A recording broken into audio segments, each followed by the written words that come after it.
اولی که قرآن کریم که در موبایل است و اول بخش دوم بر بکنیم. موبایل کوشش بکنید که همی ابتذال را، بی جای عکس‌ها را، این چیزا را در بینش نبینین. ذهنتان را مشوش میکند، قوت حافظتان را از بین میبرد، تشویش ذهنی برتان ایجاد میکند. بنان از این چیزا دوری بگیرین، بهتر است.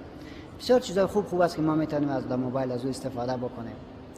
ولی آمدیم در رابطه با اینکه در قرآن کریم که در موبایل است، شما میتونین تشناب برین، شما میتونین بگذارین سر زمین، جایی بروید، هیچ گناهی نیست. به خاطر که یک کسی همون سوال امرای ما کرد که ما گفتم برو گپی نیست، گفت نه دلیلش بگو که چرا میتونن که آرام برام هر جای بندازنش. بعد برش گفتم که خودت چقدر قرآن کریم حفظ داری؟ گفت یک 3 پاره حفظ دارم. گفتم تو حق نداری تشناب بری. صحیح شد نه؟ سوره قرآن در سینه هست دیگه، چطور تشناب بری؟ دقیق شدین؟ بس این قضیه هم رقم است.